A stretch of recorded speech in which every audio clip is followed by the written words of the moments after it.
तो स्वागत है आपका ज्ञापन एकेडमी की इस बहुत ही शानदार बिहार डीलेट के जीके जीएस के एक जबरदस्त थोड़ा सा मैराथन नहीं बहुत बड़ा मैराथन के क्लास में। और आज का क्लास में मैं बोल रहा हूं ना, ये क्लास बड़ी होगा शानदार, एक एक प्रीवियस ईयर पर किया जाएगा वार, है ना। लेकिन उससे पहले बाबू, आज है सैटरडे, है ना, यानी इस हफ्ता के सेकंड आखिरी दिन, संडे नहीं है ना। कल संडे को आप फुल एंजॉय कीजिएगा, अपना प्रीवियस ईयर लगे, क्योंकि मैं जितना भी देखो अभी मैं सिर्फ और सिर्फ पढ़ा रहा हूं, जितना भी क्वेश्चंस वगैरह बचेगा मैं धीरे धीरे अपलोड करना आप शुरू करूंगा कल से, है ना। रीजनिंग का प्रैक्टिस सेट सही आंसर के साथ डालूंगा, हर चीजें थोड़ा सा रीचेक हमको करना है। तो बाबू मेरे एग्जाम कभी भी हो सकता है, थोड़ा सा भी इंतजार मत कीजिए और क्लासेज को जारी रखिए, है ना। लेकिन उससे पहले आप सभी को मेरी तरफ से good evening to all of you. जो लोग सलाम बोल रहे हैं उन्हें वालेकुम अस्सलाम, और जो लोग राधे राधे बोल रहे हैं उन्हें मेरी तरफ से दिल से राधे राधे। उम्मीद करते हैं कि आपके बाल बच्चे काफ़ी अच्छे होंगे और क्लास का मज़ा लेने के लिए वो भी तैयार होंगे। आपकी वाले भी क्लास ज्वाइन कर ही ली होगी, है ना। अब ध्यान से देखिएगा, क्योंकि आज के क्लास में लगभग 60 गो टोटल का टोटल क्वेश्चन हो रहा है, और इस 60 प्रश्न टोटल का टोटल प्रीवियस ईयर है। जितना भी पुराने साल में प्रश्न बना है ये सभी प्रीवियस ईयर क्वेश्चन है। उसके साथ आपको नोट्स भी आपको मिल जाएगा मेरे बाबू, हर चीज पूरा डीप में है, ठीक है। यही चीज हर चीज आपको मिलने वाला है बहुत ही बेहतरीन तरीका से। तो बाबू आज का देखिए, एक ऐसा क्वेश्चन है जो 2400 में पूछा है और यहाँ पे 25 में पूछा है।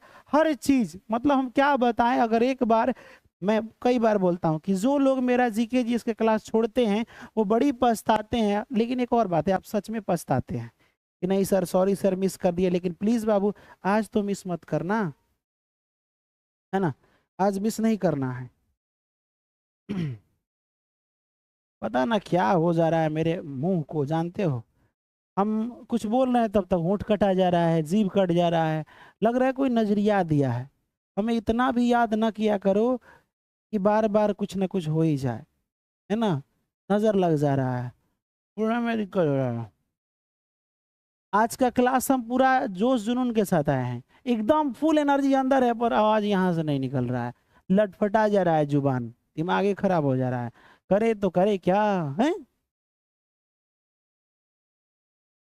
चलिए, तो बाबू कड़ी मेहनत की आदत डाल लीजिए। अगर बाबू मेहनत बैठ के मेहनत करने की आदत डाल लिए तो शायद बैठ के जॉब भी कीजिएगा, वरना लोअर ढोने का काम हम लोग तो जानते ही हैं, है ना। चलिए, आज का पहला क्वेश्चन जो 2025 का था, आपको मैं जलवायु पढ़ाने वाला हूं। अभी एप्लीकेशन पर ये जलवायु नहीं पढ़ाए, जलवायु पूरा डीप में रिसर्च कर लिया हूं और उस पर हम पढ़ा देंगे, और ऐसे भी पढ़ा देंगे। देखिए, भारत में दक्षिण पश्चिम मानसून का आगमन कब से होता है। अब कहिएगा ये मानसून क्या होता है। सबसे पहले आपको बता दें कि 1 जून को दक्षिण पश्चिम का मानसून का आगमन होता है। अब सबसे पहले ये आपको पते नहीं चलेगा ये मानसून का होता है। अरे बाबू, अपन भारत में बारिश जब से शुरू होता है ना, उसी को मानसून कहा जाता है, ठीक है। बारिश जब से शुरू होता है, थोड़ा थोड़ा गर्मी भी पड़ता है, ऐसा नहीं है, तो उसी से मानसून उसको कह सकते हैं। तो बिहार में मानसून बाद में जाता है। अब कि कैसे हमको कैसे समझ में आता है मौसम चल दिया है, मानसून चल दिया है, तो हम आपको बता रहे हैं ना। देखिए मेरे बाबू, समुद्र के तरफ से मानसून चलती है, जेड स्ट्रीम पौने चलती है समुद्र के तरफ से। तो सबसे पहले केरल में पहुंचती है, इधर से हवाएं पानी वानी लेकर के केरल में पहुंचती है। कितना तारीख को पहुंचती है बाबू, 1 जून को पहुंचती है। फिर 5 जून को महाराष्ट्र वगैरह में पहुंचती है। हम लोगों तक जाते जाते जुलाई हो जाता है, लगभग जून जुलाई हो जाता है। तो देखिएगा अपने बिहार में बारिश जुलाई में किसी का ब्याह नहीं रखाता है, कहता है लो हाँ वही बेरा से मौसम शुरू हो जाता है बारिश वाला, तो जुलाई में ब्याह रखेंगे।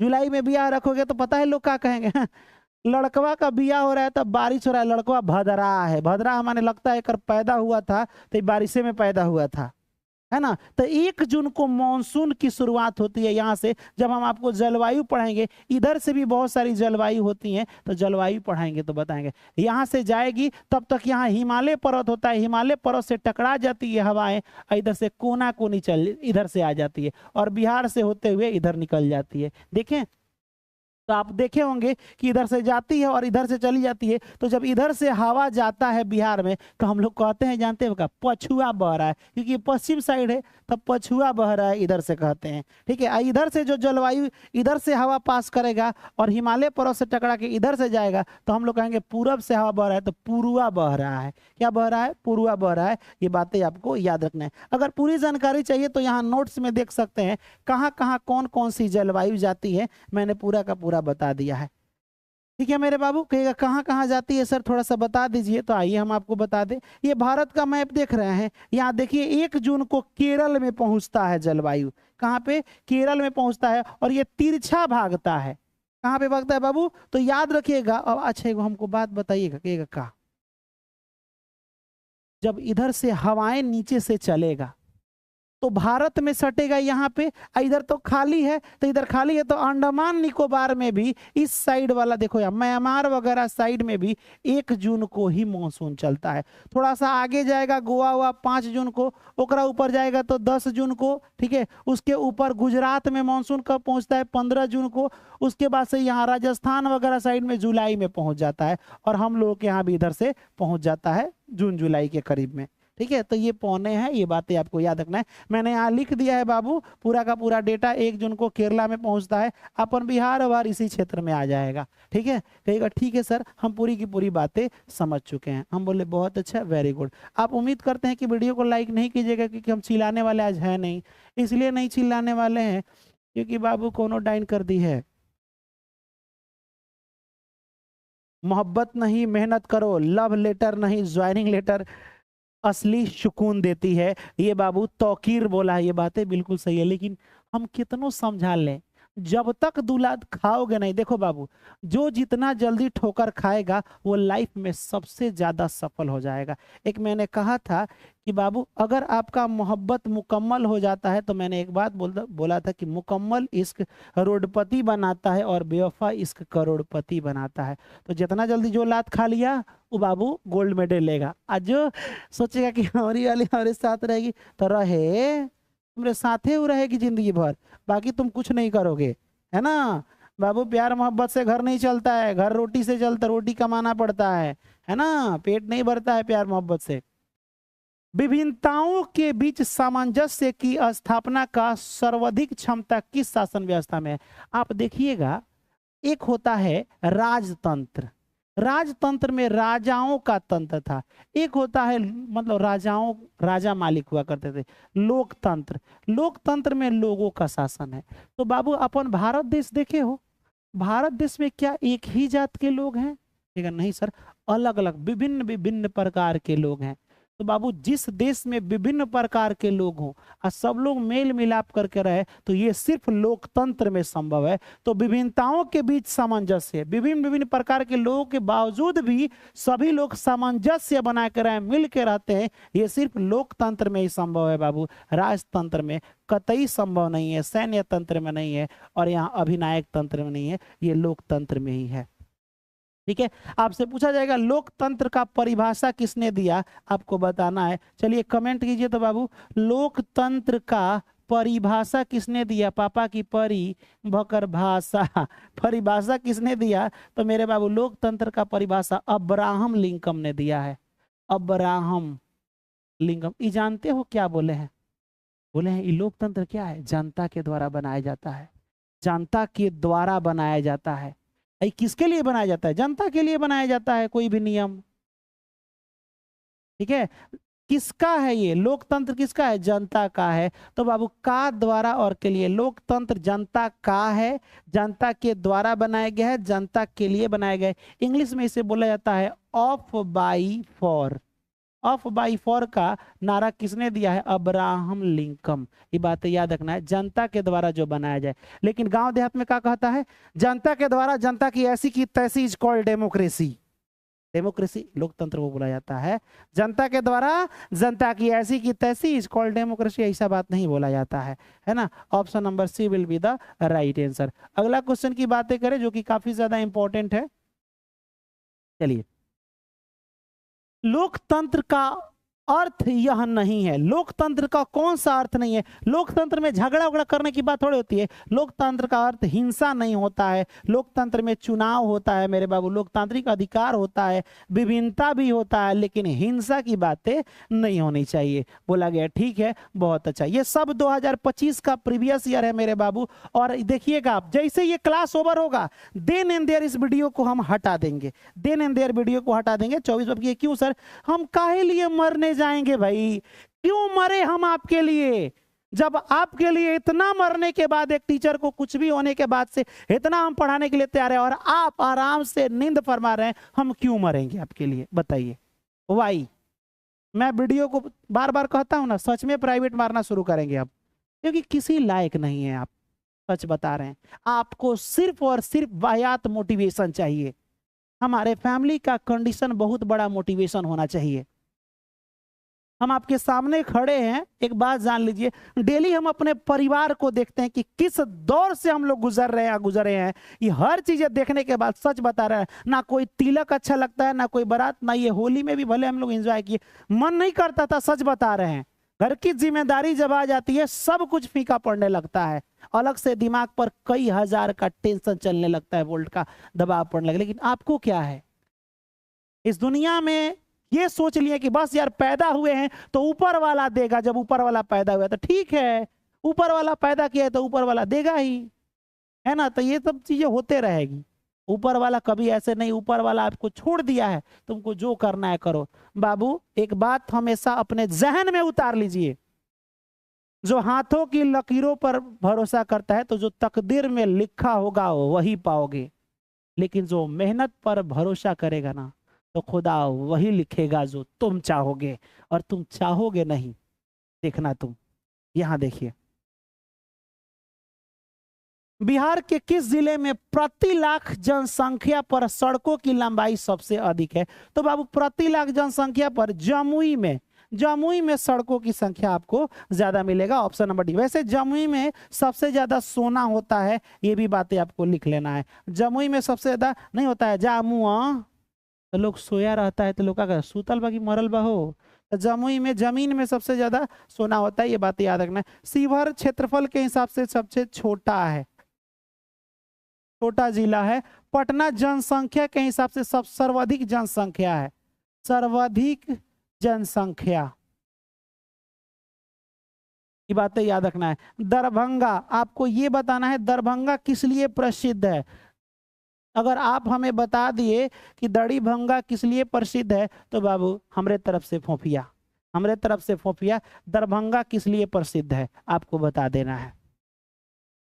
चलिए अगला क्वेश्चन की बात करते हैं। भारत में श्वेत क्रांति, अब कहिएगा श्वेत क्रांति क्या होता है? माने उजर लोग से लड़ाई किए थे, गोरखा से ना, उजर से लड़ाई ना किए थे। श्वेत क्रांति माने लड़ाई तो होता ही नहीं है, पहले दिमाग से निकाल दो। बहुत लोग क्रांति माने होता है मार झगड़ा, नहीं। कोई भी चीजें ज्यादा बढ़ जाना क्रांति। घर में मार हो गया घर की क्रांति, है ना? गांव में मार हो गया गांव की क्रांति। एकाएक वाइड श्वेत चीजें बढ़ गया, मतलब श्वेत माने दूध की ज्यादा वृद्धि हो गई, गाय बढ़िया मिल गई होगी कहीं, तो दूध की अधिकतर वृद्धि श्वेत क्रांति कहलाता है। ज्यादा हरियाली बढ़ गया, फसल अच्छा हो गया तो हरित क्रांति, है कि नहीं? तो वही मेरे बाबू श्वेत क्रांति के पिता किसे कहते हैं? बाबू MS स्वामीनाथन। एकदम गलत। अब आपको बताना है तो लिख लीजिएगा, मैं ना, अब आप बताइए, हम आपका कमेंट देख रहे हैं, हम कई हजार बार बताए हैं इसको। बाबू वर्गीस कुरियन। कुछ लड़का ऐसा होता है जो माँ बाप का ईगो होगा ना, देखना वो बड़ा दुलार, मैंने हम कहा कहे बड़ी दुलार का होता है, कहता है मम्मी मैं दूध नहीं, ओकरा दूधे अच्छा नहीं लगता है, कहता है मैं हरगिज नहीं पीऊंगा, है ना? एगो कुड़ी थी जो दूध की तरह एकदम उजली थी, बहुत गोरी थी, है ना? तो बाबू जैसे ही श्वेत क्रांति बोलेगा तो कुरियन, है ना? कुड़ी माने लड़की, याद रखिएगा कुरियन, ये बातें आपको याद रखना है। MS स्वामीनाथन क्या है? हरित क्रांति के पिता हैं, हरित क्रांति के पिता हैं, हरित क्रांति के जनक। भारत में हरित क्रांति के जनक हैं MS स्वामीनाथन। लेकिन यही अगर क्वेश्चन पूछ दे विश्व में हरित क्रांति के जनक, अब की हरित क्रांति क्या होता है? एकाएक पंजाब में इतना सुंदर गेहूं रोप हो गया, चारों तरफ हरियाली, क्योंकि अच्छा किस्म का गेहूं था, खाद्य था, तो चारों तरफ हरियाली छा गई, उसी को कहते हैं हरित क्रांति, है ना। अगर क्वेश्चन पूछ दे विश्व में हरित क्रांति के जनक, विश्व में हरित क्रांति के जनक कौन है मेरे बाबू, तो नार्मन बोरलॉग, नार्मन बोरलॉग, ठीक है। लेकिन भारत में बोलेगा तो एमएस स्वामीनाथन, ये बातें आपको याद रखना है। आइए थोड़े सा ये नोट्स के जरिए समझ लें। ज्यादा एकाएक तेल बढ़ गया, सरसों इतना ज्यादा हो गया मेरे बाबू कि उसको हम लोग पीली क्रांति कहते हैं, है ना। क्या कहते हैं, पीली। मछली इतना ज्यादा एक बार निकलने लगी कि उसे हम लोग नीली क्रांति कहते हैं। कौन सी क्रांति, नीली क्रांति। तो आइए हम थोड़ा सा देखते हैं। विश्व में हरित क्रांति के जनक नार्मन बोरलॉग, लेकिन भारत में हरित क्रांति के जनक कौन है बाबू, एमएस स्वामीनाथन। श्वेत क्रांति एकाएक दूध बढ़ गया था, तो उसे क्या कहते हैं, श्वेत क्रांति 1970 में, और ये लिख लीजिएगा 1969 में। 69-70 एक ही संगे हुआ था, दूध और हरित क्रांति। क्वेश्चन ये नहीं पूछा है, क्वेश्चन ऑपरेशन फॉल्ट वाला तो पूछ दिया था। देखो वर्गीज कुरिया नहीं पढ़ाए हैं, हम नहीं पढ़ाए हैं, एकदम पढ़ाए हैं। क्वेश्चन पूछेगा श्वेत क्रांति को और किस नाम से जाना जाता है, ऑपरेशन फॉल्ट, लिख लो बाबू, ऑपरेशन फॉल्ट भी कहते हैं श्वेत क्रांति को। नीली क्रांति और पीली क्रांति दोनों में ली है, देख लो दोनों में ली और ली है, तो ये दोनों ये भी साथ ही में हुआ है। ये 85 में शुरू हुआ, ये 86 में शुरू हुआ। जैसे ये 68 और 69 और 70 में शुरू हुआ, कहीं कहीं 68 लिखता है, वैसे ही ली और ली 85 में शुरू हुआ, 7वीं पंचवर्षीय योजना के तहत। ये बातें आपको याद रखना है। पीली क्रांति बाबू तो लिख लीजिएगा 86 में। अब क्वेश्चन पूछेगा ये वाला, पीली क्रांति के जनक कौन है, तो पी से पील या पी से पित्रोदा, सैम पित्रोदा, सैम पित्रोदा लिख लीजिएगा। नीली क्रांति तो नीली हीरा लाल, नीली क्रांति के जनक हीरा लाल। तो चारों आपको उम्मीद करते हैं कि नहीं याद हुआ होगा, कैसे सर, आपको आपसे हम पूछिए लेते हैं। सबसे पहले बाबू हरित क्रांति, हरित क्रांति एकाएक पूछेगा किस फसल के बढ़ने के कारण, तो गेहूं की फसल, गेहूं की फसल बढ़ा था मेरे बाबू, गेहूं की फसल बढ़ा। कहाँ बढ़ा, पंजाब में। कहाँ बढ़ा, पंजाब में। तो बाबू इसे अब बताओ, इतना ना गेहूं बढ़ गया कि बाप रे, स्वामी गॉड की कृपा से इतना अच्छा हो गया। तो M S Swaminathan, M S Dhoni नहीं, एम एस स्वामीनाथन, स्वामीनाथन कहेगा, ठीक है सर। अब आ जाओ हरित क्रांति, हरित क्रांति के बाद मेरे बाबू आ जाओ श्वेत क्रांति, श्वेत क्रांति जिसे एक और नाम से जानते हैं ऑपरेशन फॉल्ट, ऑपरेशन फॉल्ट भी कहते हैं। ये बाबू हरगिज कुरियन, कुरियन की बात है, दूध एकाएक बढ़ गया था। अब आते हैं हम लोग नीली क्रांति, मत्स्य पालन से रिलेटेड है। नीली क्रांति मत्स्य पालन, मत्स्य पालन, ये हीरालाल, हरीलाल या हीरालाल भी कहीं कहीं लिखता है, हीरालाल चौधरी। अब उसके बाद से पीली क्रांति, पीली क्रांति पी से पीली, पी से पित्रोदा, सरसों ज्यादा बढ़ गया था। पीली क्रांति तेल से रिलेटेड है, किससे रिलेटेड है, तेल से रिलेटेड है। ये वाला लिख लो, दूध से रिलेटेड है ना। सेम पित्रोदा, सैम पी से पीली, पित्रोदा, है ना। ये बातें आपको याद रखना है, मैंने पूरी की पूरी आपको जानकारी दे दी है। चलिए भाई अगला क्वेश्चन की बातें करते हैं, जो प्रीवियस ईयर का क्वेश्चन है। और मैं चाहता हूं कि आप लोग देखिए, टॉपर जितने भी विद्यार्थी, देखिए पूरे हम चिल्ला के नहीं कहना चाहते हैं, आप किसी भी सरकारी कॉलेज में चले जाइए, जाके एक ही बात पूछिएगा आप कहाँ पढ़े हैं, बाबू डायरेक्ट बोलेगा अपन अकेडमी। क्योंकि पता है उनका सिलेक्शन क्यों हुआ था, एक ही वजह था, वो हर क्वेश्चन को कमेंट करते थे। जब एक लड़का, बहुत सारे लड़के, इस समय तो हजारों लड़के का सिलेक्शन हुआ है, हजारों, लगभग जितना हुआ है ज्ञापन ने बहुत सारा रिजल्ट दिया। उन लोगों ने बोला था कि सर आप बार बार बोलते थे ना कि कमेंट करो कमेंट करो, हम लोग को बड़ा अजीब लगता था। लेकिन बाद में हमें समझ आया कि कमेंट करने से थोड़ा देर के लिए दिमाग पर जाता है, और वही थोड़ा देर एग्जामों में ऑप्शन में काम आ जाता है। तो हर चीज कमेंट कीजिए डायरेक्ट। डैश एक मान्यता है कि बहुसंख्यक समुदाय को अल्पसंख्यक समुदाय की इच्छाओं और जरूरतों के उपेक्षा करके किसी भी तरह से देश पर शासन करने में सक्षम होना चाहिए। ये कहिएगा मतलब क्वेश्चन कह रहा है कि डैश एक मान्यता है कि बहुसंख्य समुदाय को, माने अपने देश में जिसकी संख्याएं बहुत है, वो अल्पसंख्यक की इच्छाओं और जरूरतों की उपेक्षा करते हैं। यानी जो कम देश में जनसंख्या है उनके हर बातों को वो दबा देते हैं और किसी भी तरह देश में शासन करने में सक्षम होना चाहिए। तो बाबू इसे क्या कहते हैं? इसे बहुसंख्यवाद कहते हैं।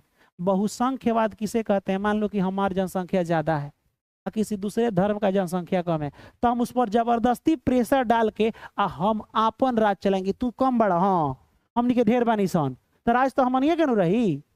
ऐसा होता है बाबू। घर में भी देखे होंगे, जो गांव में भी जो ढेर परिवार होता है कम परिवार को मार देता है, तो उसे बहुसंख्यवाद कहते हैं। ये बातें याद रखना है, ठीक है। अगर परिवारवाद किसे कहते हैं? एक ही परिवार, मान लो हम नेता बन गए, हमारे बेटो नेता बन गया, हमारे बेटवा का बेटो नेता बन गया, तो परिवार में एक ही टाइप के लोग नेता बनेंगे, तो उसे परिवारवाद कहते हैं। उसी तरह ये भी आपको याद रखना है।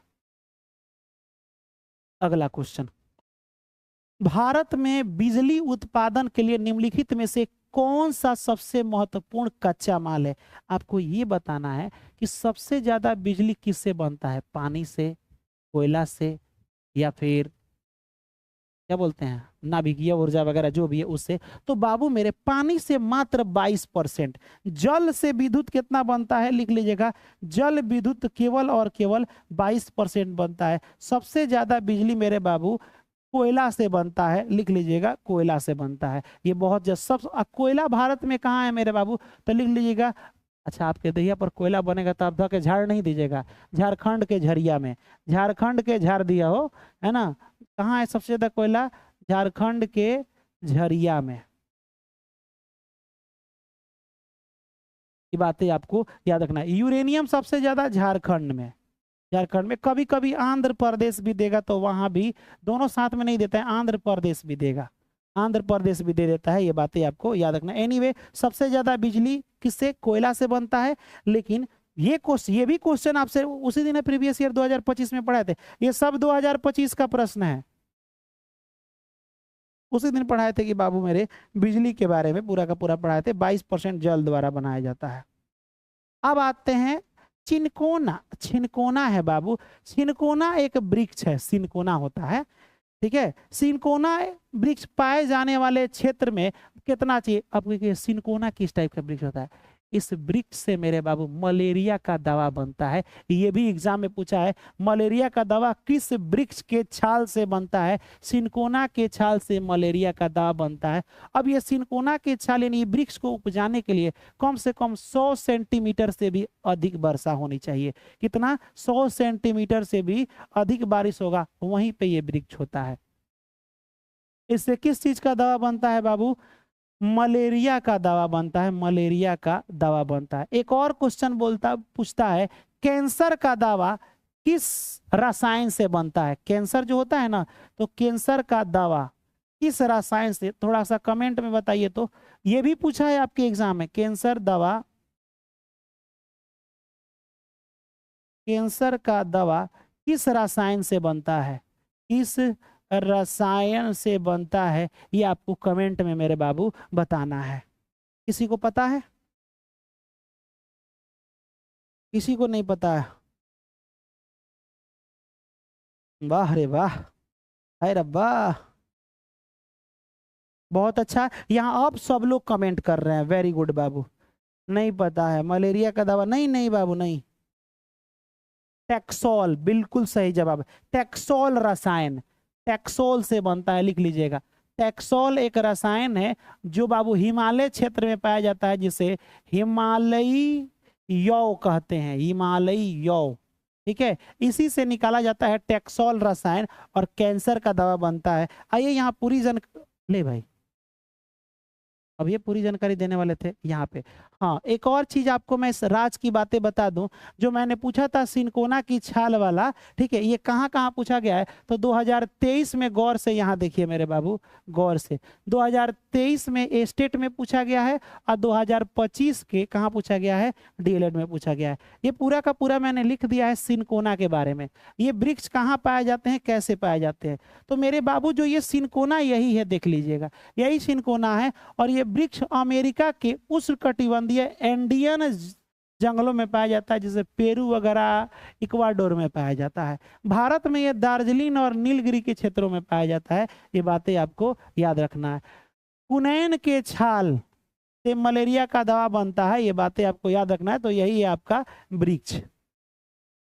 टैक्सोल से कैंसर बाबू, कैंसर रोधी बनता है, ये बातें आपको याद रखना है। ये टैक्सोल वाला हो जाएगा। कहिएगा ठीक है सर। अगला क्वेश्चन, और ये क्वेश्चन बाबू जितने लोग बिहार एसएससी वाले होंगे, इस क्वेश्चन को और इस नोट्स को जहन में उतार लीजिएगा। ये मस्ट VVI है। सबसे पहले ये डीएलएड में पूछा गया है, ठीक। सबसे पहले ये एसएससी जा करके सर्च मार के देखो यार, एसएससी सीपीयू में भी पूछा गया ये क्वेश्चन है ना बाबू। उसके बाद से आप देखिएगा तो ए स्टेट में पूछा गया है। हमें इस क्वेश्चन पर बाबू VVI मार्क लगा देना है, टिक कर लीजिएगा कि क्यों सर इतना इंपॉर्टेंट क्यों है। देखिए, इस संविधान संशोधन के अनुसार लोकसभा का कार्यकाल 6 वर्ष तक कर दिया गया था। देख रहे हैं कहां से क्वेश्चन उठाया है। आपको मैंने बताया था कि पूरे भारत में एगो संसद भवन है। संसद भवन के 3 गो पार्ट है। कितना पार्ट? 3 गो। एक को कहते हैं लोकसभा, एक को कहते हैं राज्यसभा। मैंने आपको बताया था, ठीक है। इसमें राष्ट्रपति महोदय बैठते हैं। किसके पति? राष्ट्र के पति, है ना। लोकसभा में हम लोग वोट देके नेता को चुनते हैं, लेकिन इसमें हम लोग वोट नहीं देते हैं। अब लोकसभा है तो नामे है लोग, तो लोग वोट देंगे, ठीक है। इसमें हम लोग प्रत्यक्ष चुनाव करते हैं, प्रत्यक्ष चुनाव वोट देते हैं, लेकिन इसमें हम लोग अप्रत्यक्ष चुनाव करते हैं। तो क्वेश्चन बोला, देखिए, इन लोगों के एक बार जीतेगा तो मात्र 5 वर्ष रहेगा। लेकिन जानते हो क्या हुआ था? एगो संविधान में सुधार हुआ कि नहीं, लोकसभा के जितने भी सदस्य हैं वो 6 वर्ष तक रहेंगे। तो बाबू वो कौन सा संविधान है? तो लिख लीजिएगा 42वां संविधान संशोधन। कब हुआ था? 1976 में। इसी के तहत संविधान अपना मोटका किताबिया है, उसमें धके सुधार दिया गया। सुनिए, संविधान तो लिखा गया, उसमें सुधारो। क्या सुधारना है? कि आज के बाद लोकसभा के जितने भी लोग हैं वो 6 साल के लिए नेता बनेंगे। एक बार जीतने पर 5 साल ना रहता है लोग।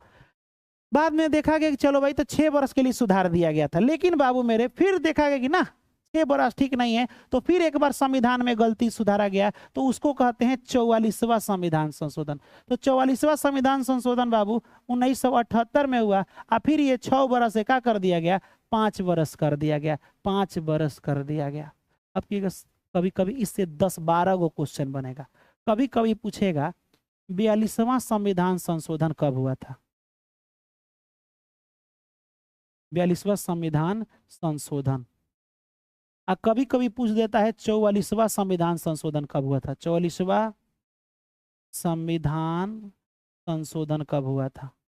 यही क्वेश्चन वहां पूछता है। तो इसका ये हुआ था 1976 में, ये हुआ था 1978 में। इसका ट्रिक क्या है? जब 42 आप लिखिएगा तो 4 और 2 6, तो एक लास्ट में 6 आएगा। और जब आप 44 लिखिएगा तो 4 और 4 8, एक लास्ट में क्या आएगा? 8 आएगा। तो 42वां संविधान संशोधन के अनुसार मेरे बाबू लोकसभा का कार्यकाल 6 वर्ष तक किया गया था, फिर उसे सुधार करके 44वां में इसे फिर 5 वर्ष कर दिया गया था। ये बातें आपको याद रखना है। ऑप्शन नंबर ए फॉर अब लौट चले इज अ राइट आंसर। ठीक है, कहेगा यस सर, समझ में आ गया।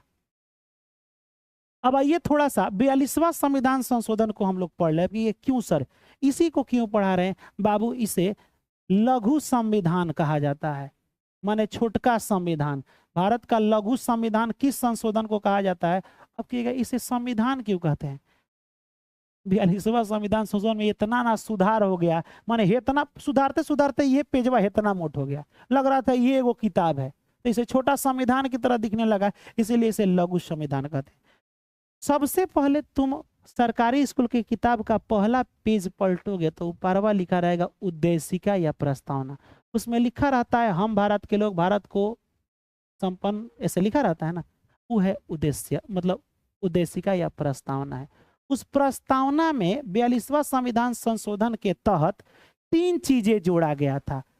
देखो, संविधान के प्रस्तावना में 3 चीजें जोड़ा गया, समाजवादी, धर्मनिरपेक्ष और अखंडता। अखंडता, ये 3 चीज क्वेश्चन पूछेगा कि 42वां संविधान के प्रस्तावना में कौन से 3 शब्द जोड़े गए, तो बाबू समाजवादी, पंथ निरपेक्ष या धर्मनिरपेक्ष या अखंडता, ये 3 चीजें जोड़ा गया है। उसके बाद से मौलिक कर्तव्य को जोड़ा गया है, भाग 4A को भी जोड़ा गया है, अनुच्छेद 51A को भी बनाया गया है और नागरिकों के लिए 10 मौलिक अधिकार दिए गए हैं। ठीक है, लोकसभा, देखो आ गया 42वां, लोकसभा और विधानसभा का कार्यकाल पहले 5 वर्ष था। संविधान संशोधन 42वां संविधान संशोधन के बाद कितना कर दिया गया था, 6 वर्ष कर दिया गया था। बाद में फिर 44वां सुधार हुआ और फिर इसे क्या कर दिया गया, 4 वर्ष तक कर दिया गया। एक और इसके बाद क्वेश्चन पूछेगा, ये क्या, जो हमारा मोटा सा ये संविधान का किताब है, ध्यान से सुनिएगा, दिस इज आवर कॉन्स्टिट्यूशन, जिसे हम लोग प्यार से हम अपने देश का कानून कहते हैं संविधान, है ना, क्या कहते हैं बाबू, सत्यमेव जयते, जयते। ये जो संविधान का किताब है, पूछेगा इसमें क्वेश्चन, इसमें क्या मानव के लिए अधिकार दिया गया है, सच सच बताइएगा। मानव के लिए नहीं होता है कि हाँ ऐसे ही हमको कोई बोल देगा हमारा भी अधिकार है अपना से ब्याह करने का, माने अपन मौलिक अधिकार दिया गया है, मौलिक अधिकार, तो बाबू हाँ मौलिक अधिकार इसमें सबसे इंपॉर्टेंट है, मौलिक अधिकार। बाबू मौलिक अधिकार शुरू में 7 गो था, कितने, 7 गो, लेकिन अभी फिलहाल में वर्तमान में 6 गो हो गया है। क्यों बाबू, हमारा मौलिक अधिकार वर्तमान में 6 गो, एगो हमारा अधिकार सरकार छीन ली है, वो कौन सा, संपत्ति के अधिकार को छीन ली है, संपत्ति के अधिकार, संपत्ति के अधिकार, संपत्ति के अधिकार को हमारे अधिकार से छीन ली। जानते हो क्या है, मौलिक अधिकार का एक रूल है कि इसे कोई तोड़, मान लो कि हमारा अधिकार है कि हम कुछ बोल सकते हैं, इसे कोई नहीं बंद कर सकता है, कुछ बोले, एक बात को बुरा लगे तब ना। उसी तरह हमारा अपना अधिकार था संपत्ति का अधिकार, तो सरकार आई एक दिन रोड बनाना, तो हम लोग कह रहे हैं सुनो मौलिक अधिकार है संपत्ति का अधिकार, हम यहाँ रोड ना बना देंगे, तब सरकार के दिमाग में है कि रे भाई ये बात गड़बड़ है ना बाबू, ये बात क्या है, गड़बड़ है, संपत्ति के अधिकार को मौलिक अधिकार से हटाओ। तो मेरे बाबू संपत्ति के अधिकार को मौलिक अधिकार से हटा दिया गया 44वां संविधान संशोधन के तहत। कौन सा बाबू, 44वां संविधान संशोधन के तहत हटा दिया गया और ले जाके अनुच्छेद 300A में डाल दिया गया, अनुच्छेद 300A में डाल दिया गया था, लिख देगा 300 ढेर नहीं है जी, संपत्ति टाइप का ढेर नहीं लग रहा है, संपत्ति 300 है, अनुच्छेद 300A में डाल दिया गया। कहेगा वाह सर मजा आ गया, ये बात, हाँ मान लो हम कहेंगे ले ला हमारी जमीन ले ला, तो सरकार बोला ठीक है तो तारा अधिकार हटा दे रहे हैं, तो आज ये जमीन जो हमारी ये अपनी कहाँ है, कहेगा वो ये बात है सर, हम बोले यस मेरे बाबू यही बात है। अगला क्वेश्चन है कि निम्नलिखित में से कौन सी नदियां सुंदरवन डेल्टा का निर्माण करती है। सुंदरवन डेल्टा, जैसे कि जब अपना भारत बनाइएगा तो ऐसी नदियां जो डायरेक्ट नहीं बहती है, यानी दूर से आए, देखो बाबू जब ढलाव ज्यादा रहेगा ना तो वहाँ कोई भी नदी डायरेक्ट समुद्र में स्पीड जाएगी तो उसके बीच में कोई भी कचरा रुकेगा नहीं, दहवा के पानी में गिरा देगी।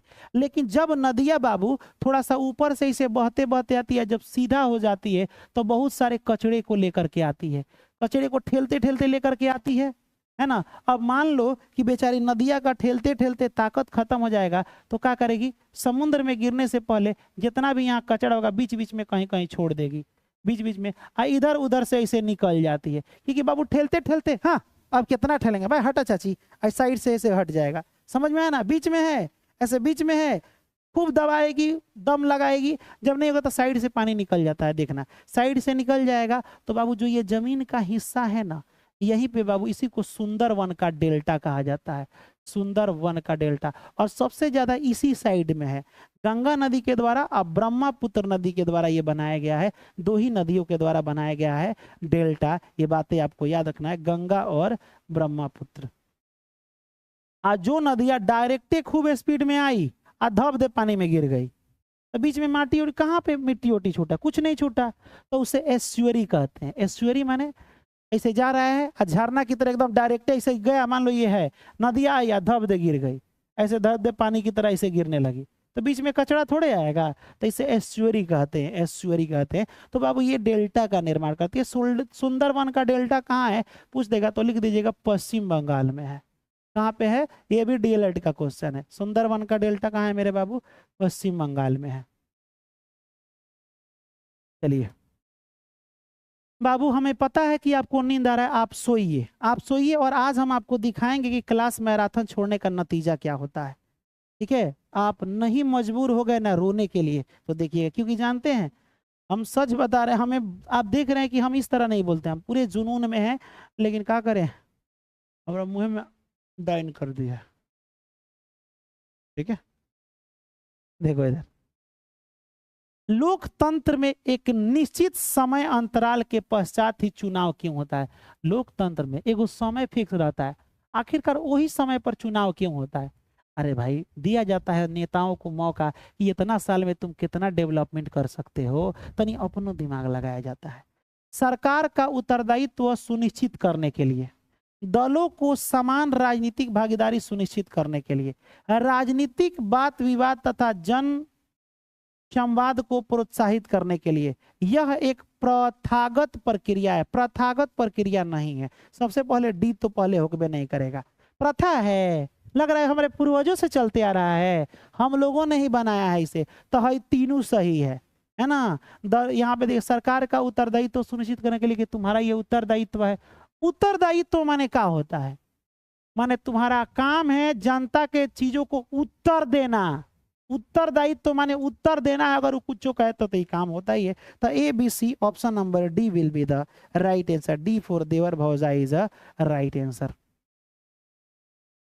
आज हम ऐसा बातें बताएंगे जो पहली बार आप लोग सुने होंगे। कहिएगा क्यों, बहुत लोग कहता है कि आपके यहाँ का पिन कोड क्या है। आज यही क्वेश्चन आपके एग्जाम में पूछ दिया है, पिन कोड। अब बहुत बकलोल जिलों को ये नहीं पता होता है पिन कोड क्या होता है। जैसे हमारे सीवान जिला का पिन कोड है 841506। काहे 84 ये, हाँ, ये पूरा का पूरा आज जानेंगे। भारत के कुल कितने डाक क्षेत्र है, अब आपके दिमाग में आएगा ये डाक क्षेत्र क्या होता है। तो सबसे पहले मैं बता दूं कि भारत में कुल, क्वेश्चन गड़बड़ हो गया है जी बाबू, बाबू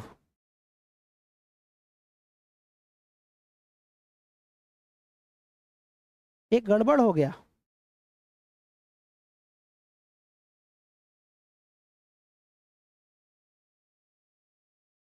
ये क्या गड़बड़ हो गया, भारत में कुल 8 डाक क्षेत्र हैं, 6 तो पिन कोड ना 6 होता है। बाबू मेरे, ये आयोग की गलती है क्या जी, आयोग ने क्या लगाया है, इसको चेक करना पड़ेगा। आप बताइए, भारत में कुल कितने, भारत के कुल कितने डाक क्षेत्रों में बांटा गया है। ये क्वेश्चन काफी ज्यादा इंपॉर्टेंट है।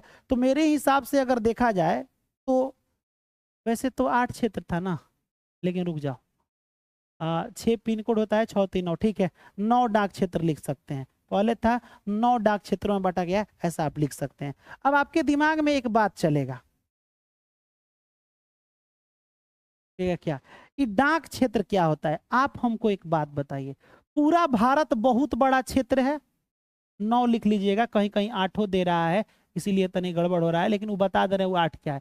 पूरे भारत में आप बताइए, एक जगह अगर चिट्ठी आएगा, मान लीजिए कि चिट्ठी आया दिल्ली में, आप पहुंचाना कहाँ है, तमिलनाडु में, तो कैसे पहुंचेगा चिट्ठी, समय नहीं लग जाएगा। इसीलिए चिट्ठी को पहुंचाने के लिए, आसान बनाने के लिए क्षेत्र में नंबरिंग कर दिया गया। क्या कर दिया गया, नंबरिंग, कि जैसे जम्मू कश्मीर जिला में पहुंचाना है तो एक व्यक्ति खाली कहेगा एक नंबर क्षेत्र में चले जाइए, इधर जाके खोजते रहिएगा, है ना। तो बाबू 1 नंबर डाक क्षेत्र को क्या कहते हैं बाबू? ऊपर वाला 1 नंबर जम्मू कश्मीर वाला। वैसे ही 2 नंबर है, वैसे ही 3 नंबर है, ऐसे ही इलाका अलग अलग बांट दिया गया है 8 क्षेत्रों में आसान बनाने के लिए। जैसा बोल रहे 7 नंबर क्षेत्र में चले जाओ तो अलग इलाका होगा। तो बाबू इस हिसाब से 9 क्षेत्र कर दिया गया है। ये बातें आपको याद रखना। अब बातें ये आता है सर क्यों? ताकि चिट्ठी जल्दी पहुंच जाए। ठीक है, जब भी कहीं कोई चिट्ठी भेजा जाता है तो वहां का पिन कोड लिखा जाता है, पिन कोड लिखा जाता है। और जो पिन कोड 6 अंकों का होता है, जैसे हमारे सीवान जिला का पिन कोड है 841506, ठीक है। तो चलो भाई कोई बात नहीं, मात्र 6 अंक का कोई भी हम डालते हैं। अब आपके दिमाग में एक बात चलेगा कि सर पिन कोड से भी आपके घर पे चिट्ठी आपके जिला में पहुंच सकता है, चाहे वो कहीं से चिट्ठी आए। कैसे? पिन कोड का पहला अक्षर बताता है कि भारत में आप किस क्षेत्र के हैं। सुनिएगा, जैसे पिन कोड का पहला अक्षर मान लीजिए 8 है, तो 8 किस इलाका को बताता है? तमिलनाडु को थोड़े बताएगा, 8 बताएगा। 8 कोड है जो सरकार लगाई है। बिहार वाले साइड में जितना भी 2-3 गो राज्य है उसका पिन कोड 8 है। जैसे पहला कोड 8 आया तो बाबू उस चिट्ठी को तमिलनाडु वाले गाड़ी में रखने की जरूरत नहीं है, उस चिट्ठी को बिहार वाले गाड़ी में रखने की जरूरत है। जैसे उसके बाद से लास्ट का 1 अंक है, देखो ई वाला जो अंक आएगा मेरे बाबू, ई वाला बताएगा कि आप किस जिला से हैं, बिहार में किस जिला से है। अब बाकी वाला आपके जिला में कौन सा नजदीकी डाकघर है वो लास्ट का 3 गो अक्षर बता देता है। ये 3 गो अक्षर कोड लगा देता है कि यहाँ पे कौन सा आपके जिला में डाकघर है। ये बातें आपको याद रखना है, ठीक है। कहेगा यस सर, पूरा का पूरा मैंने नोट्स ही बना दिया है, ठीक है। देखिए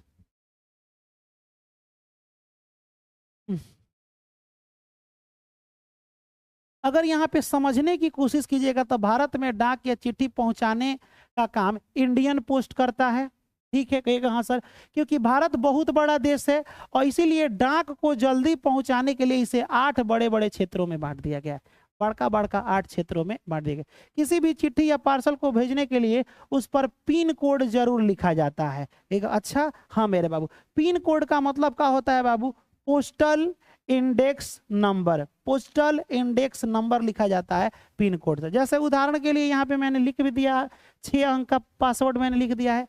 पहला वाला डाक क्षेत्र को बताता है, दूसरा वाला 2 अंक जिला को बताता है किस एरिया को, और तीसरा वाला वहां पे कौन सा पोस्ट ऑफिस है ये बताता है। अब कहिएगा सर इस डाक वाला सेवा की शुरुआत किसने किया था?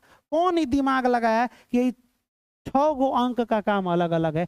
तो बाबू मेरे 15 अगस्त 1972 को यह दिमाग लगाया गया था, ठीक है। उस वक्त तत्कालीन संचार मंत्री कौन थे? श्री राम थे। बताइए, श्री राम भगवान सीता के पास हनुमान जी को समाचार लाने भेजे थे। इस श्री राम चिट्ठी लाने के लिए डाक है लालका डिब्बा का व्यवस्था कर दिए। तो बाबू मेरे आपसे पूछा जाएगा ये डाक क्षेत्रों को किसने बांटा? श्री राम भिक्खा जी। कौन मेरे बाबू? श्री राम भिक्खा जी वेलंकर, ठीक है। 15 अगस्त 1972 को इसकी क्या हो जाती है? शुरुआत हो जाती है। ये बातें आपको याद रखना है। कहिएगा ठीक है सर, याद रहेगा। यही बाबू चिट्ठी वाला है। अब आते हैं डाक क्षेत्र। जैसे कि ऊपर वाले हिस्सा देखो 1 लिखे हैं हम, लिखाया है यहाँ पे। जब पहला वाला लिख दिया गया 8 क्षेत्रों में बांटा गया था। जैसे डाक घर वाला मालिक बोलेगा 1 नंबर क्षेत्र में भेजना है तो चिट्ठी जाएगा यहाँ पे। देखो बिहार वाला इलाका 8 नंबर में आता है, इसीलिए बाबू मेरे देखना यहाँ 84150100 से शुरू होता है, ठीक है। 84 से 8 से शुरू होता है इसका पिन कोड, है ना। उत्तर प्रदेश का 2 होता है, दूसरा क्षेत्र है। पश्चिम में जाइएगा, इस साइड वाला जाइएगा तो 3 और 4 होता है। देखिए 3 और 4 वाला इलाका इस साइड में होता है। दक्षिण में जाइएगा तो 5 और 6 आपको मिल जाएगा। पूर्वोत्तर माने वो साइड, हे साइड जाइएगा तो इस साइड वाला 7 कोड होता है। आप पूरब में जाइएगा ये 8 वाला, पूरब वाला हिस्सा 8 वाला हो जाएगा। अभी और बातें आपसे कुछ बतानी है। कहेगा क्या सर? ठीक है, एक व्यक्ति आए, डाक की शुरुआत, डाक क्षेत्र की शुरुआत, डाक की चिट्ठी भेजने की शुरुआत नहीं, चिट्ठी भेजने में दिक्कत हो रहा था तो क्षेत्र बांट दिए 8 क्षेत्रों में, 9 क्षेत्रों में। वैसे अब 9 हो चुका है तो 9 याद रखिएगा, ठीक है? ठीक है सर। लेकिन बाद में आधुनिक डाक प्रणाली की शुरुआत किसने की? तो लिख लीजिएगा लॉर्ड क्लाइव, रॉबर्ट क्लाइव या लॉर्ड क्लाइव 1766 में शुरू किए थे। यही क्वेश्चन इंपॉर्टेंट है। दूसरा चीज है, भारत में डाक सेवा की शुरुआत 1854 में हुई थी और कौन किया था? डलहौजी। भौजी मत कहिएगा, डलहौजी। चिट्ठी भेजते हो अपने भाभी के पास 54 में, है ना? 1854 में डलहौजी ने बाबू भारत में डाक सेवा की शुरुआत की। ये बातें आपको याद रखना है, मैंने पूरी बातें बता दी। अब आइए हम बातें करते हैं ये वाला क्वेश्चन, बहुत प्यारा क्वेश्चन है बाबू, और ये भी 3-4 बार पूछा गया है। तारीख ए दाऊदी पुस्तक के लेखक कौन है? अब्दुल्ला। कौन है बाबू? अब्दुल्ला। मेगास्थनीज की पुस्तक का क्या नाम है बाबू? मेगास्थनीज की पुस्तक का नाम है इंडिका। मेगास्थनीज की पुस्तक का क्या नाम है? इंडिका। ये कई बार पूछा है, इसमें इंडिया के बारे में लिखा गया है। ये बाबू चंद्रगुप्त मौर्य के समय में आए थे। चंद्रगुप्त मौर्य के, मैं मौर्य वंश पढ़ाया हूं, जाकर के यूट्यूब पर भी दे सकते हैं, बिहार एसएससी में मैं आपको पढ़ा दूंगा फिर से। चलिए अगला मैं थोड़ी सी बातें कर लूं यहाँ। अरे कई कुछ देखो बाबू, ये कई बार पूछा गया है। यही क्वेश्चन हम बोल रहे थे कि 2024 में भी या 2025 में भी पूछा गया है, ठीक है? अगला, इनमें से कौन सा बाजरा है? बाजरा है तो बाबू बाजरा ग्रुप का माने जिसका दाना थोड़ा छोटा छोटा हो। तो ज्वार का भी दाना छोटा होता है, रागी का छोटा होता है, एक से ज्यादा विकल्प यही वाला हो जाएगा। मक्का का दाना छोटा नहीं होता है, ठीक है मेरे बाबू? कहेगा ठीक है सर, ये वाला हो गया, ये भी आपके एग्जाम में पूछा गया है। थोड़ा सा जान लीजिए कि वो जो तारीख ए दाऊदी किताबिया है ना, उस किताबिया में लोदी वंश के बारे में लिखा गया है। लोदी वंश के पहले संस्थापक बकलोल था, नाम था बहलोल लोदी, लेकिन ताकतवर जो जीता वही सिकंदर लोदी, है ना? याद रखिएगा। और लास्ट में कौन लोदिया हार गया? तो बाबर आके कूच दिया इब्राहिम लोदी को। पानीपत के प्रथम युद्ध में बाबर ने क्या किया था कि कूच दिया किसको? इब्राहिम लोदी को। और यहां से बाबू मुगलिया सल्तनत 1526 से इसकी शुरुआत हो गई है ना? मानचित्र में नीले रंग से क्या दिखाया जाता है? पानी को दिखाया जाता है। देखो ये 2025 का क्वेश्चन है ना? किसका क्वेश्चन है बाबू? 2025 का क्वेश्चन। निम्नलिखित में से किस व्यापार से शुरुआती उद्यमियों को ने खूब पैसा कमाया? तो आपको पता है किस व्यापार से? शुरू शुरू में बाबू चीन के व्यापारी जो थे ना, इनके द्वारा खूब पैसा कमाया गया चीनी बेच करके, ठीक है? चलिए, किया जाता है जन्म दर या जनसंख्या घनत्व बोला जाता है। क्या बोला जाता है? जनसंख्या। जनसंख्या घनत्व का मतलब होता है में करने वाले भारतीय नहीं थे, वो आर्य थे, करने वाले भारतीय नहीं थे। जो बाबू मध्य एशिया से कोई कहता है थे, कोई कहता है उत्तरी ध्रुव से आए थे, वो मैं पूरा का पूरा इतिहास में आपको बताऊंगा। अब बाबू मैं तो क्लासेस सोचा था कि आज 11 बजे तक कराएंगे, लेकिन हो नहीं पाएगा, अब हमें पूरा लग गया है, ठीक है? पूरा लग रहा है।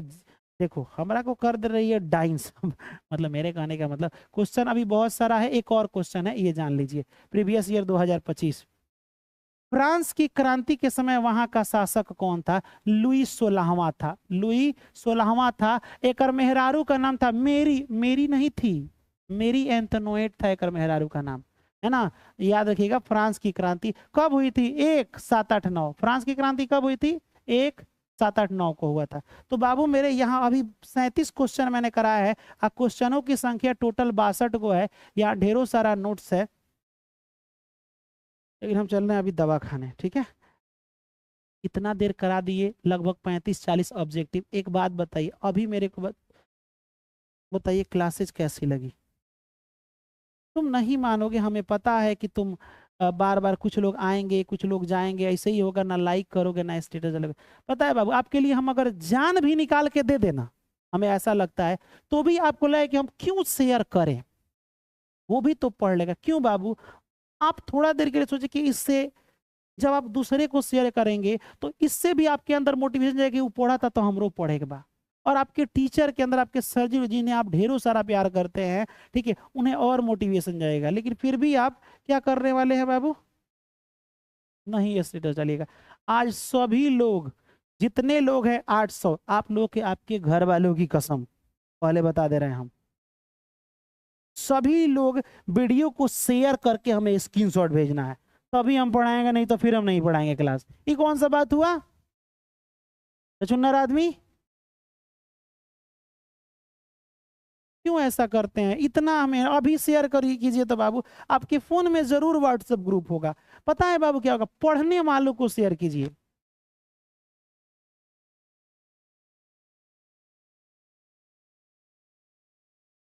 क्या पढ़ाएं हम? आप शेयर ही नहीं कर रहे हैं ना वीडियो को। हमें हमेशा कहना पड़ता है, हमें यही लौटा जा रहा है, यही जो हम लौटा जाएंगे अब।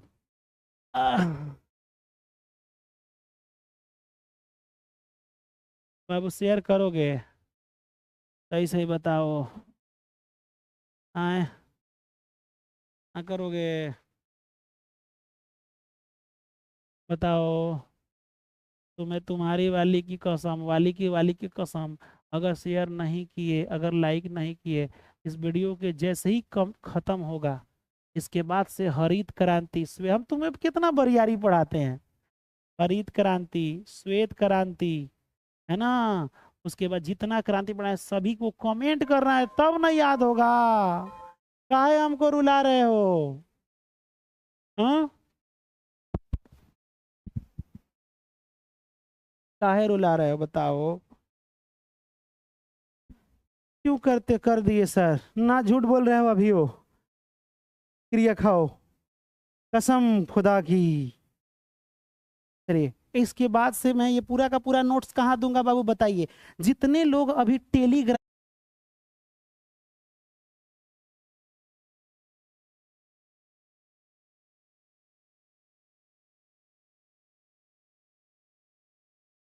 जाने ना, जानू ना दिल, तो मानो या ना मानो मगर हकीकत है, नेटवर्क को अपने बाप के घर जाना सबसे जरूरत है।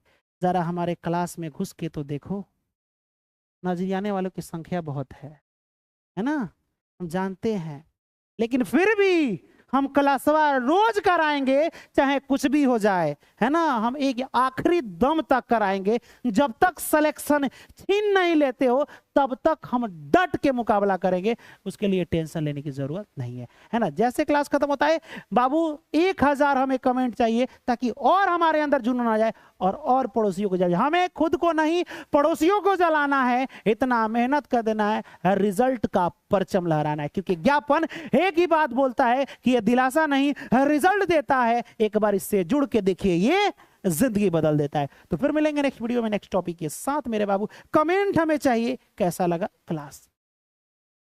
तब तक के लिए जय हिंद, खुदा हाफिज, बाय बाय, टेक केयर। अपना और अपने वाले का भी ख्याल रखा कर, है ना।